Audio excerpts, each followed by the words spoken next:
তিস্তায় স্নান করতে গিয়ে তলিয়ে গেল এক নাবালক, দেহ উদ্ধারে পুলিশ ও বিপর্যয় মোকাবেলা কর্মীরা। জলপাইগুড়ির গজলডোবা সংলগ্ন সরস্বতীপুর চা বাগানে মারাপুর লাইনের ঘটনায় তীব্র চাঞ্চল্য। শোকের ছায়া নেমে এসেছে নাবালকের পরিবারে। তিস্তার জলে তলিয়ে যাওয়া ওই নাবালকের নাম রাজ রায়, বয়স 16।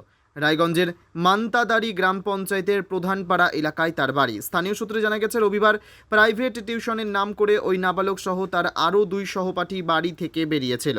তবে টিউশনের বদলে 3 জনই মিলে দুপুরে সরস্বতী চা বাগানে তিস্তায় স্নান করতে গিয়েছে, আর সেখানেই ঘটে দুর্ঘটনা। তিস্তার জলে তলিয়ে যান ওই নাবালক। এরপর প্রায় সন্ধে নাগাদ তিস্তায় তলিয়ে যাওয়ার খবর পান নাবালকের পরিবার। ততক্ষণে বৈকুণ্ঠপুর জঙ্গলে লাগোয়া তিস্তার উদ্ধার কার্য করা সম্ভব নয়।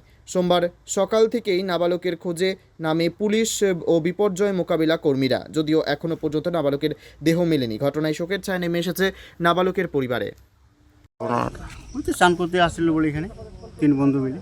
3 বন্ধু মিলে? হ্যাঁ, তার 2 জন উঠে গেছে আর একজন নিখোঁজ। কোথায় বাড়ি তার? বাড়ি প্রধানপাড়া। কি নাম আছে জানা আছে? ওর নামটা আমি জানি না।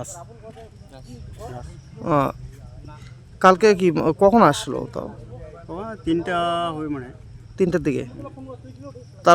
তারপর থেকে খোঁজাখুঁজি চলছে। তারপর থেকে খোঁজাখুঁজি চলছে। আজকে এখনো পাওয়া গেছে?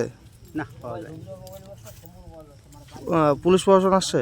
আচ্ছা, রবিবার আসে, বলতেছে শোনা মুখে 2:30-3টার দিকে এদিকে আসে। আসে স্নান করতে গিয়ে ব্যাস কজন আসছিল? 3 জন। 3 জন আসছিল। হ্যাঁ। তার মধ্যে কে ভেসেছে? হ্যাঁ, একজন ভেসে গেছে। হ্যাঁ, একজন। কি নাম আছে জানা আছে? নামটা তো ঠিক আমি বলতে পারবো না, বাট লোক বলতে পারবে। এখানে কি মাঝে মাঝে ছেলেরা স্নান করতে আসে? শোনা তো যায় মাঝে, প্রতি রবিবারে ওই যে ফেসবুকে সরস্বতীপুর ভাইরাল হওয়ার পরে আসে, দেখা যায়। বেলা হওয়ার দিকে যখন যায় ছেলেগুলা পুরা মাতাল টাতাল খেয়ে যায়। সব মাতাল হয়ে যায়। কি মনে হচ্ছে যে ড্রিঙ্ক করা অবস্থায় এরকম হতে পারে? কি মনে করছেন? সেইটা তো এখন বলা মুশকিল। সেটা পরামর্শ। এখনো খোঁজাখুঁজি চলছে? খোঁজাখুঁজি তো চলছে। কালকে কখনকার ঘটনা তাও?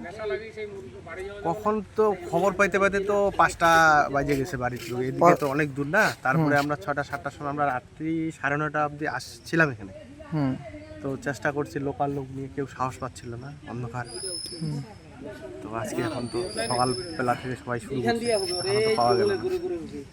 পুলিশ এসছে?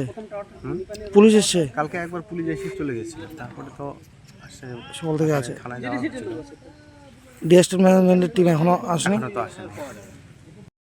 Bureau report, PB news. Annapurna nursing home, পূর্ব বর্ধমান।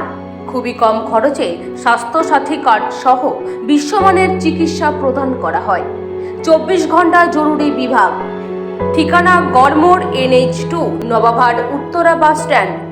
যোগাযোগ করুন 7908978011 এই নম্বরে।